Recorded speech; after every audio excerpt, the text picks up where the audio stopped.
Bom, nosso curso de especialização em Teologia Paulina, nós estamos falando sobre a ética em Paulo. A gente lê aqui, na página 55. Em outras palavras, não sendo conhecedores do bem e do mal, Adão e Eva dependeriam de um referencial exterior para suas escolhas e decisões. O ser humano foi criado para depender de referenciais éticos externos.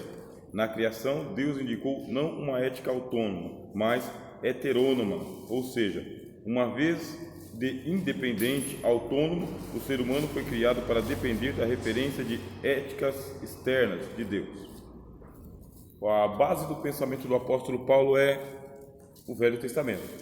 Então, quando a gente fala de ética em Paulo, vem das leituras que ele tem do Velho Testamento, do Antigo Testamento, relembrando que o menino hebreu, ele do 0 até os 5 anos de idade, ele era alfabetizado. Ele era já alfabetizado antes, até os 5 anos de idade, tinha que saber as letras do alfabeto e aí ele tinha que fazer também decorar os principais mandamentos. O pai começava lá com 3, 4, 5 anos, porque o Deuteronômio e o livro da lei de Moisés dizia o seguinte: esse ensinamento você inculcarás na mente dos teus filhos, andando, sentado, debaixo de uma árvore, na casa dos parentes, em qualquer ocasião, você inculcará nos teus filhos, você o atarás a tua mão direita e também na sua fronte.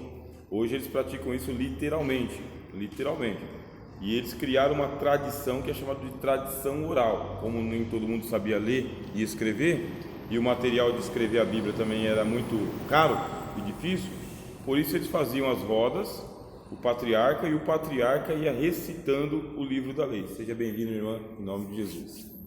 Ele ia recitando o livro da lei. E começava por onde? Por onde começar? Pelos 10 mandamentos. É por aqui que começa. Então, ouve o que o Senhor teu Deus te diz.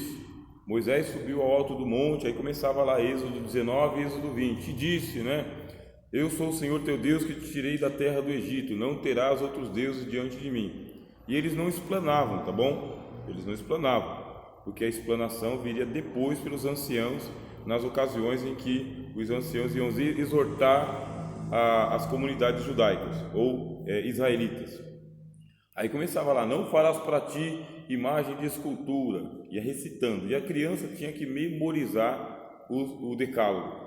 A palavra decálogo significa 10 palavras, porque Deus, de acordo com os rabinos, Deus ele é haláquico. Haláquico quer dizer que Deus ele não desperdiça palavras, ele tem que falar, e o que ele vai falar, ele não cria um discurso para falar. Deus não cria discurso, Deus ele é direto. Isso aí, Velho Testamento. Por isso que Moisés sobe 40 dias, 40 noites, para receber 10 palavras. Então nós falamos de 10 comandos, ou 10 mandamentos. É a lei, a Torá. Agora, o apóstolo Tiago falou que a lei, na verdade, ela é uma só, é um mandamento só, e é um mandamento destrinchado em 10 palavras. Deus deveria dizer mais ou menos sem respirar, não terás outros deuses diante de mim, não farás para ti imagem de escultura do que há em cima do céu, guardarás para ti o sábado, não honrarás pai e mãe, não matarás, Deus teria que falar assim. Agora ficaria incompreensível. Deus falando um só mandamento seguido sem respirar, ficaria incompreensível. Para fins didáticos, o que acontece? É um mandamento dividido em 10 partes, com respiração, com pausa, com pontuação, num bom português. O apóstolo Tiago falou, se alguém transgredir um só dos 10 mandamentos, transgrediu os 10, por causa que aquele que disse isso também disse aquilo. É um mandamento só, um só, bem? Deus só tem um mandamento, Deus sempre teve só um mandamento. O menino, o hebreu, ele era criado assim até os 0 a 5 anos, para ser alfabetizado e passar por essa memorização dos 10 mandamentos. Depois, entre os 5 aos 12 anos, ele começava a ser preparado para se tornar um filho da lei. Dos 5 até os 12 anos, ele seria um filho da lei. A partir desse momento, ele começa a recitar parte da Torá nas reuniões, mas apenas recitar, também não explana, não explica nada. Porque quando chegar na hora dele se tornar um homem, aos 13 anos de idade, que ele vai se tornar um filho da lei, a partir desse momento, ele vai ficar dos 13 até os 30 anos de idade aos pés de algum mestre, de algum conhecedor da lei. que é o que aconteceu com o Senhor Jesus, aconteceu com João Batista, aconteceu com Paulo, aconteceu com os profetas. Isso é uma tradição que eles criaram. Então a ética de Paulo vai surgir a partir da lei. A lei. E a lei, pronto, vai criar um conflito muito grande. A gente viu aqui nas aulas anteriores. A lei, ela é o mandamento, diz o apóstolo Paulo. O mandamento, ele é santo, justo e bom. Ele é um super medicamento. Ele é um medicamento de UTI, tratamento intensivo. A lei ela vem para vitalizar, para dar vida mesmo, vida. Os mandamentos são chamados mandamentos de vida. Quem viver por esses mandamentos, olha só, hein? Quem cumprir esses mandamentos, por ele viverá. A lei veio com toda essa potência, ela veio onipotente, a lei. Ela veio toda poderosa. Aí Paulo fala, mas ela veio toda poderosa com um homem fraco. Um homem fraco moralmente, espiritualmente, psicologicamente, fisicamente. Nós somos muito fracos para suportar o peso da lei, mas muito fracos. Nós somos incompetentes para um remédio tão forte assim, é muito forte. Isso aqui é Paulo escrevendo aos romanos. Quando se fala de ética, o que a gente pensa? O que é ética? A gente pergunta, o que é ética, afinal de contas? Então é uma palavra que vem do grego, ethos, e vai significar a norma em busca do bem. Então é o bem. Eles não usam a palavra bem aqui em ética, eles usam ethos, né? Mas é uma norma que é o caminho normal para você fazer coisas boas e chegar até a meta, que é o bem. Só é uma pessoa ética quem quer em busca do bem. Se você não estiver em busca do bem, você não é ético. Você é antiético. Não confundir ética com moral, porque a moral é dos romanos. Então, o que é a moral para os romanos? É mores. O que é uma mores? Mores é uma regra da casa. Isso aqui é a regra da casa. Então, dentro da minha casa tem uma moral. Aí dentro da sua casa tem outra moral. Então, cada casa tem a sua moral. E o conjunto de morais, vai trazer a lei para o romano. Então, a lei romana ou o direito romano, ele vai surgir a partir da mores, da moral que existe em Roma. Essa é a moral romana. Então é muito comum você ver lei romana e moral romana andar lado a lado. Lado a lado. Eu vou legislar a partir da mores. Agora, com os gregos não é só moral. Não é só a moral da casa de um, a casa de outros. É um ethos. É um caminho mais ou menos reto, aonde nós vamos andar, porque está todo mundo em busca de encontrar o bem. Porque para os gregos, o bem, ele é uma virtude que está lá nos céus, lá no Olimpo. É assim que eles pensavam as virtudes. As virtudes estão para cima e os vícios estão para baixo. Nós estamos em busca da virtude, que é o bem, que está lá em cima. Para mim encontrar essa virtude, o bem que está lá em cima, eu não posso andar pelo meu próprio caminho. Eu tenho que andar no caminho do ethos. Tenho que andar no caminho reto, no caminho do bem. É uma virtude que está lá em cima. Quer dizer então que não é a virtude que vem até você. É você que vai até a virtude, se você buscar de maneira correta. Ética é a conduta correta em busca do bem. Moral é a regra da casa. E a lei? A lei legisla em cima da moral. E para o judeu, o que é o bem? O bem é uma virtude criada por Deus para os homens. E como que o bem vem? O bem vem através da lei, quer dizer que o bem desce. Lá entre os gregos eles falavam de nomos. O que é nomos? Nomos é a lei. Nomos é lei. Então aquilo que é nomos é lei. Aí a ética, o que vai fazer a ética? A ética vai se parear com o nomos em busca do bem. Em busca do bem. É isso que... E a lei para os judeus? O que é a lei para os judeus? A lei, ela é justa. Ela busca a justiça. Ela não busca o bem? Não. A lei para o judeu, ela não busca o bem primeiro. Ela busca a justiça primeiro. Alcançou a justiça, consequentemente veio o bem. Quer dizer que o bem está escondido por trás da justiça. A lei tem que ser justa. E para se praticar a lei, tem que ser um justo, um tzadik, que eles falam. Um tzadik. O que é um tzadik? Tzadik é o homem justo. O homem justo é aquele que pega o caminho e fala, eu vou praticar a justiça. Aí onde que você encontra isso? No livro de Josué. O anjo falando com Josué, um anjo justo, e fala para Josué ser justo. Não te apartes do livro desta lei, medita nele de dia e de noite para fazeres conforme o que ele manda. Não se desvie nem para a direita e nem para a esquerda, é justo.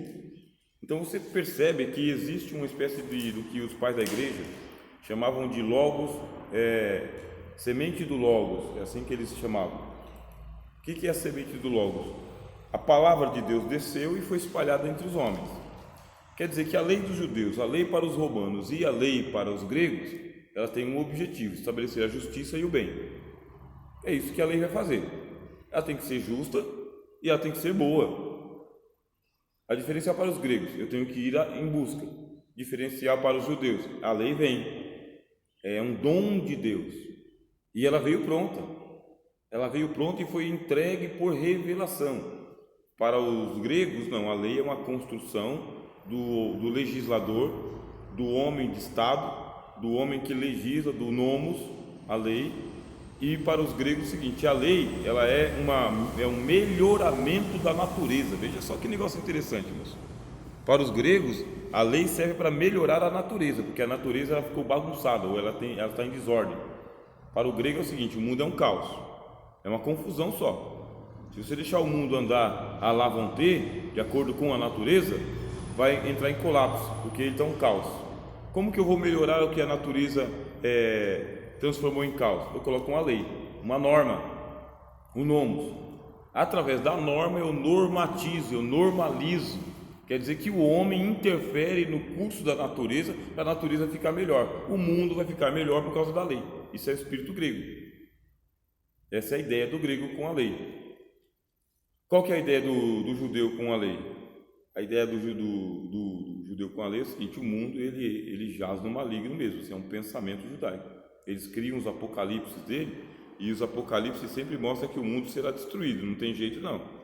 E isso é criado também a partir da própria ética do Antigo Testamento: expulsão do Éden, morte de Abel, corrupção geral da raça humana, dilúvio, chamado de Abraão e o sobrinho Ló indo morar em Sodoma e Gomorra, cai fogo do céu e destrói Sodoma e Gomorra, intriga na família, dissolução de casamentos, morte até de crianças, sem nenhum pudor, sem nenhum receio. Quer dizer que para o judeu que lê todo o Velho Testamento, o mundo não presta, não tem o que arruma o mundo, não tem. O mundo não tem jeito. Vem um apocalipse, o Messias vem e destrói para poder começar outra coisa. Essa é a ética que sai do Velho Testamento. Então, se o mundo está ruim, como que eu faço? Aí vem a lei. Quando vem a lei para o judeu, quer dizer, a lei foi dada para o judeu.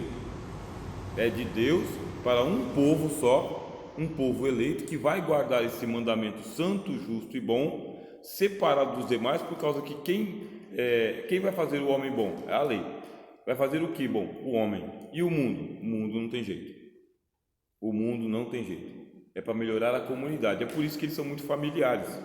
Quer dizer, é o pai junto com os seus filhos e a sua esposa. É nessa ordem, tá? É o pai, os filhos e a esposa. Mas por que a esposa por último? Porque a esposa vem depois dos filhos. A esposa, para o homem judeu do Antigo Testamento, ela é um acessório que lhe serve para gerar filhos. Se não gera filhos, eu não tenho que ficar com essa esposa. Se não gera filhos, eu tenho que arrumar uma segunda, uma terceira, uma quarta esposa. Porque a mulher é em função da família. A família vem primeiro. Quem que é a família? O marido e os filhos. E a esposa vem como acessório. Nasceu mulher, já sabe disso daí. Todo esse pensamento que eu estou passando para os irmãos e para as irmãs está na cabeça do apóstolo Paulo. Ele é judeu de carteirinha. Ele diz, de nascimento. Judeu de judeus, hein? É assim que ele é criado. E agora o apóstolo Paulo ele recebe todo esse bojo, por quê? Por causa que ele está dentro de 3 mundos, irmãos. Eu tenho que falar disso aí, quando eu estou falando do apóstolo Paulo, vou fazer uma explicação, uma explanação, vou dar um estudo, como esse aqui que a gente está tendo. Eu tenho que falar disso aí sim, porque ele está dentro de 3 mundos. Está dentro do mundo judeu, a lei dos judeus. Ele está dentro do mundo romano, do direito romano. Para onde ele vai tem direito romano. Ele está dentro do mundo grego. Ele tem que conviver com a lei dos judeus, dos romanos e dos gregos. Quando ele está escrevendo aqui as cartas dele, qual lei que ele vai usar? Qual referencial? Quando ele fala do tribunal de Cristo, por exemplo, que tribunal que ele está falando? De Roma. Se é um tribunal, tem lei. Aí ele está aplicando uma ética que existe nos julgamentos dos romanos e trazendo para nós. Por isso eu vou ter que estudar o que era o tribunal romano, como se formava um tribunal romano. Montava-se o tribunal, aí havia um tribuno, tribunal, tinha um tribuno, era montado ali um parlamento, não se chama parlamento, mas era montado um parlamento nesse tribunal, e eu ia para poder falar, eu ia ter que falar diante do tribunal. O tribuno falava, mas o advogado falava também. Quem que é o advogado? Advogado é o advocato. Vocato sou eu vou falar, mas eu tenho uma pessoa que vem junto comigo. Então o advogado é a pessoa que vai junto comigo, que me ajuda a falar diante daquela pleiade de homens lá que vão julgar o meu problema.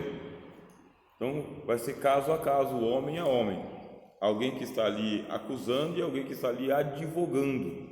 E o advogado ele só vai direcionando, ele não fala por mim, como é o caso do direito aqui no Brasil. O advogado fala por mim, mas no direito romano o advogado fala junto, é advocato. Isso aí está na cabeça do apóstolo Paulo, então ele conhece bastante da lei romana. Paulo conhece bastante do direito romano. Você vê ele citando, ele fala: opa, é lícito chicotear um cidadão romano sem ter sido ouvido antes? Vocês fizeram isso comigo aqui em Filipos, não fizeram?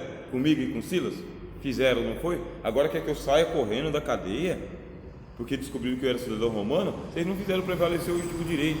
Agora eu quero que vocês tragam aqui o procônsul, o cara responsável, o César, que é o César. Traga o César aqui, eu vou falar diante de César. Conhece o direito romano? Conhece.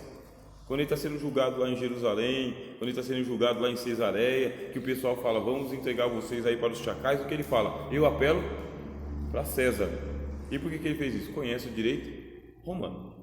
Todo cidadão romano poderia invocar o nome de César, invocava uma audiência com César. Se ia conseguir, quanto tempo ia se demorar, dependia do prestígio e da importância da pessoa. Então, para o apóstolo Paulo ter sido ouvido por Nero em Roma, é porque ele tinha prestígio, não somente como cidadão romano, mas ele tinha algum prestígio a mais. Bem, alguém perguntou para ele assim: você comprou esse direito de cidadania romana? Ele disse: não, eu sou romano por natureza, eu nasci romano. O pai dele comprou o título, o pai do apóstolo Paulo comprou o título, mas Paulo era romano mesmo, naturalmente romano. Então o homem ele é naturalmente romano, o homem é espiritualmente grego, fala grego, prega em grego, ora em grego, ensina em grego, e o homem é naturalmente judeu, nasceu ali na estirpe judaica. Você vê o espírito universal que o apóstolo Paulo tem. Vamos viver no mundo da lei. Se eu vivo no mundo da lei, que autonomia que eu tenho? Paulo vai perguntar para a gente: que autonomia que eu tenho? Tem por acaso poder o barro sobre o oleiro? Eu sou a coisa formada, você é a coisa formada.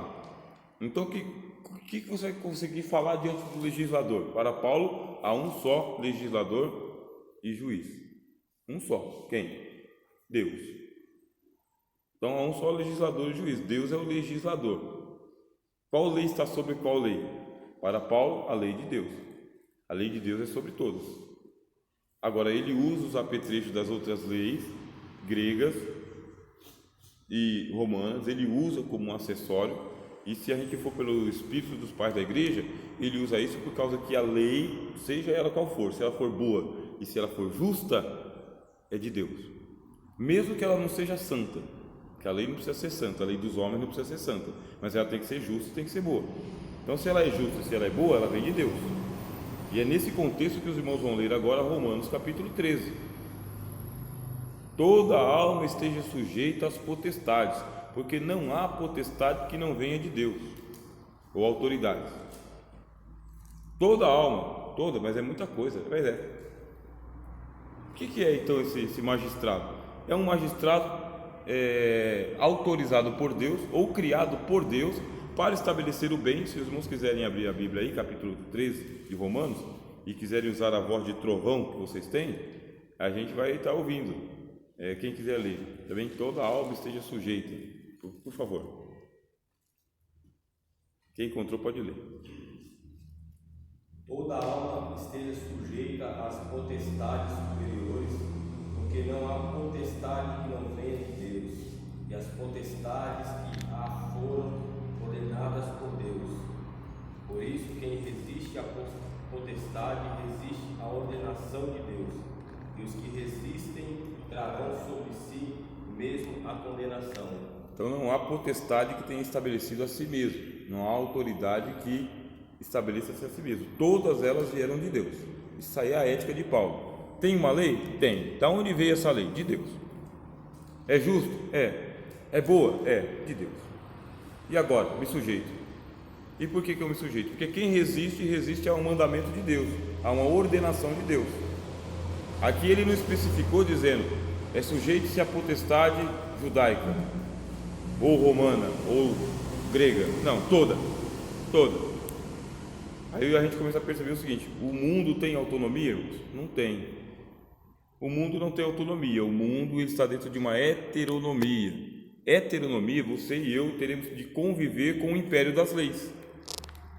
Deus só vai poder falar alguma coisa conosco sendo mediado por um mandamento ou um comando. Aí fica meio apavorante, por causa que a gente segue comandos. Quer dizer então que nós somos um pouco assim robóticos. Você segue comandos, onde que está a minha autonomia? Bom, a sua autonomia, se você ler o Salmo 2, vamos abrir o Salmo 2, irmãos. Salmo 2, o começo do Salmo 2. Se a gente começar a ler o Salmo 2, a gente não precisa ler ele todinho. Aí fica a nossa autonomia. Se os irmãos quiserem seguir. Quem encontrou pode ler, por favor. Bem alto. Só um pedaço. Porque se enfurecem os gentios e os povos imaginam coisas vãs, os reis da terra se levantam e os príncipes conspiram contra o Senhor e contra o seu ungido, dizendo: rompamos os seus laços e sacudamos de nós as suas algemas. Rise aquele que habita nos céus, o Senhor zomba deles. Até aí.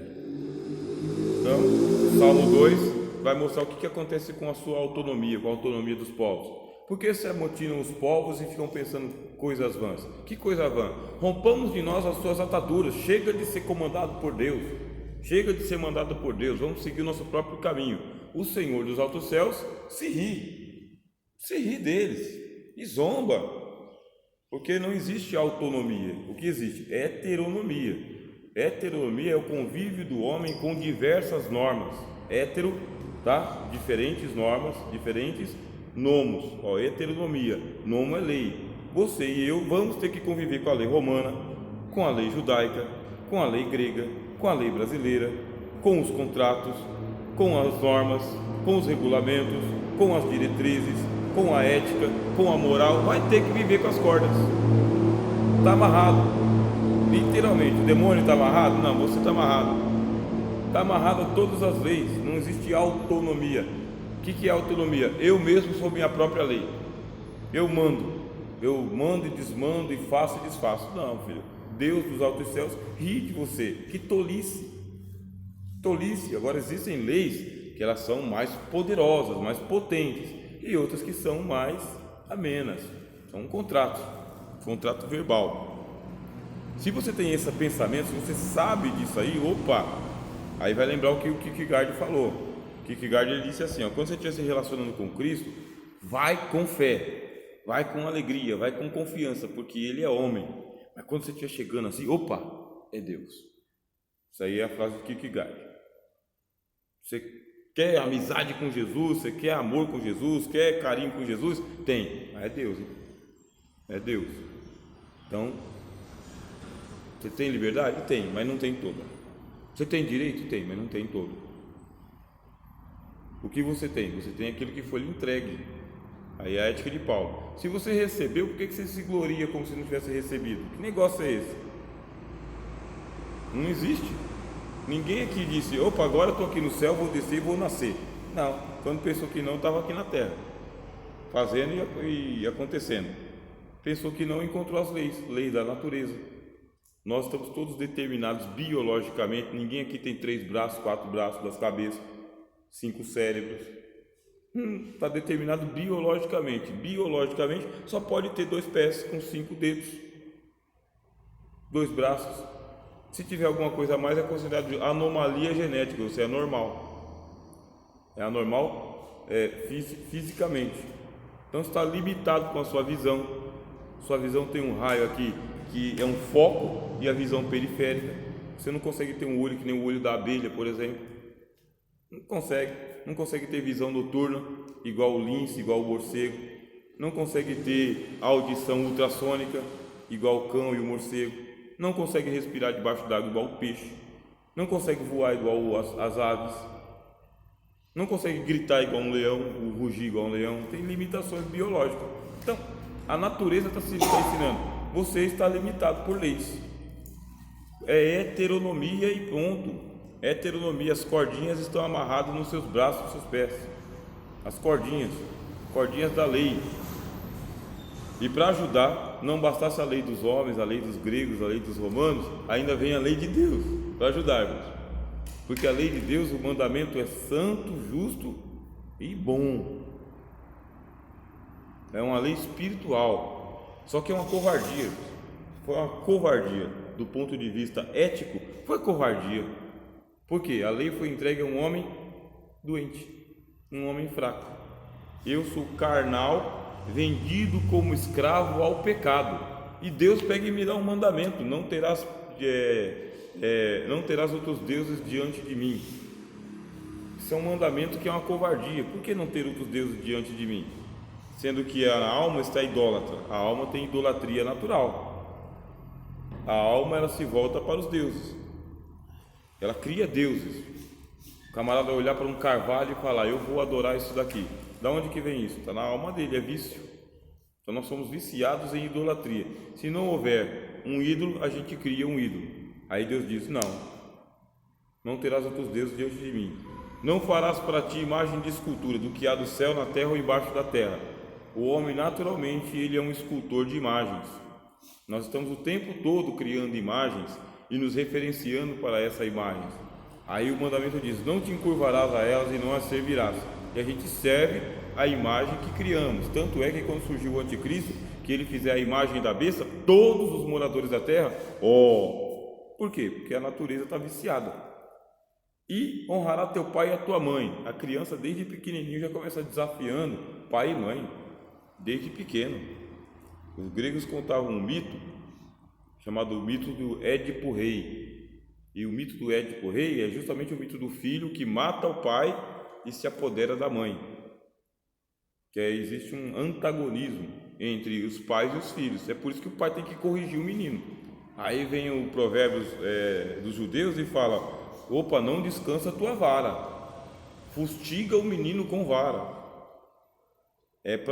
Não fica com a varinha na mão, porque esse menino aí, ele pode fazer como diz o mito dos gregos. Você vê que o mito dos gregos diz que o Cronos foi lá e cortou a virilha do pai dele. O pai do Cronos era o Urano. Urano é o céu. Então os gregos contavam, sabe Urano? Toda noite Urano vem e se deita sobre a mãe Gaia. Toda noite Urano vem e se deita sobre a mãe Gaia. Quando ele vai, ele deixa filhos na terra. Então passava a noite toda copulando. O céu e a terra, copulando a noite toda. Quando era pela manhã, o céu ia embora para o céu, para o alto, e deixava filhos na terra. Aí uma hora a Gaia reclamou, a mulher reclamou: puxa, Urano quer toda noite. Toda noite Urano vem, toda noite Urano vem, toda noite, não aguento mais. Reclamou para Cronos, que era um dos filhos de Urano. Aí fizeram uma trama: essa noite vai fazer o seguinte, quando o seu pai vier, ele vai copular comigo. Aí quando ele estiver copulando comigo, você pega uma faca, uma espada, e você corta a virilha dele, corta o membro dele, o plano. Então os gregos também têm o pé atrás com as mulheres, que as mulheres elas vão tramar contra os homens, a ética dos gregos. Tem que constar isso aqui na aula de teologia? Tem. Paulo tem espírito grego, precisa saber disso aí também. Ele vai falar sobre a mulher nas cartas dele? Vai. Para as mulheres judias ele fala de uma maneira, para as mulheres gregas ele fala de outra. Você pode perceber. Ele não fala de mulher para mulher igual para todo mundo. Mulher judia ele fala de uma maneira e mulher grega ele fala de outra forma. Igrejas onde a predominância de mulheres gregas ele tem uma ética. Igrejas que a predominância de mulheres judias ele tem outra ética. Ele consegue fazer isso, porque ele não precisa ferir a ética. Eu não preciso ferir a ética. Não existe a ética, essa conversa da ética com os homens. Vamos fazer o bem na comunidade. Essa comunidade aqui ela é assim. Então, se essa comunidade é assim, ao invés de eu ficar aqui forçando uma situação, que é o caso da lei, a lei força. A lei não vai conversar com você. A lei é para ser mandada, é cumprida. Mas a ética é um diálogo demorado entre as partes, os interesses, em busca do bem comum. Qual que é o bem comum de uma igreja? O bem comum é a comunhão, não é, irmãos? É a comunhão, esse é o bem comum. Comunhão entre os irmãos. Quão bom e quão suave é que os irmãos vivam em união. Se essa comunidade aqui é predominantemente de mulheres gregas, então eu vou falar com mulheres gregas. Por que os gregos têm um pouco o pé atrás, mas respeitam muito as mulheres? Tem as histórias dos mitos gregos. A mãe se ajuntou com o filho para emascular o pai. Quando Urano percebeu que ele estava copulando com a Gaia e que tinha sido cortado o membro dele, ele saiu correndo, fugiu para o céu, gritando de dor.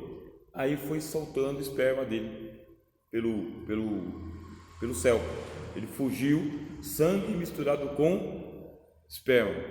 Aí o esperma caiu no mar e formaram as ondas do mar. E aquilo que ficou no céu ficou formando nuvens no céu. E muito da parte da terra foi tingido com sangue. Então por isso que a terra tem essa cor assim, muito aproximada do sangue, muito aproximado mesmo. São os mitos gregos. Paulo conhecia o mito dos gregos? Conhecia. Entre eles, além desse que eu falei, tem o mito do Édipo. O que é o Édipo? O Édipo, ele matou o pai e depois ele se casou com a mãe e teve filhos da mãe. Então, aquela expressão filho da mãe é incesto, tá bem? Ou filho da mãe, você é um incesto. É isso que quer dizer. É o filho que está possuindo a mãe maritalmente. Aí tem um xingamento também? Tá? Não é só o outro, esse também é. Os dois. Pois então grava aí, seu filho da mãe. Opa, não me xingou. Você é um incesto. Bem? Seu pai é seu irmão. Seu irmão é seu pai.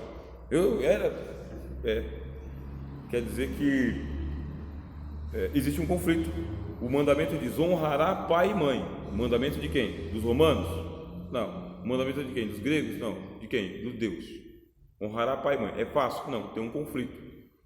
O filho vai se juntar com a mãe ou então o filho vai matar o pai e o menino cria um pirralhinho assim, ó. Você cria ele legalzinho, bonzinho. Aí vai crescendo, ganhando corpo, ganha barba, engrossa a voz, ganha músculo, fica forte, tá batendo na mãe. Tá escravizando a mãe, pegando o dinheiro da mãe e gastando. Então, com quem é que vai colocar limite no moleque desse aí? A lei. A lei vai colocar limite nesse negócio aí. Porque senão ele vai cometer matricídio ou parricídio. O que é matricídio? Matei minha mãe. Parricídio, matei meu pai. Mata, lógico. O Abel não foi morto por Caim? Foi. E a gente não tem constantemente a história de filho que mata pai e mãe, bate em pai e mãe, coloca pai e mãe em asilo e esquece ele lá para poder ficar usufruindo de pensão de pai e mãe? Tem tudo isso aí. A gente não tem aí o caso do Brasil, da Richthofen? E assim vai. Então a lei tem que chegar e falar: tá vendo aquele casal ali? Aquele casal ali é o seguinte, é para você honrar. Porque se você não honrar, tem punição para você. Porque não adianta dar o mandamento e não fazer nada se o cara quebrar, não é? Adianta, pastor Luiz, pastor João, adianta?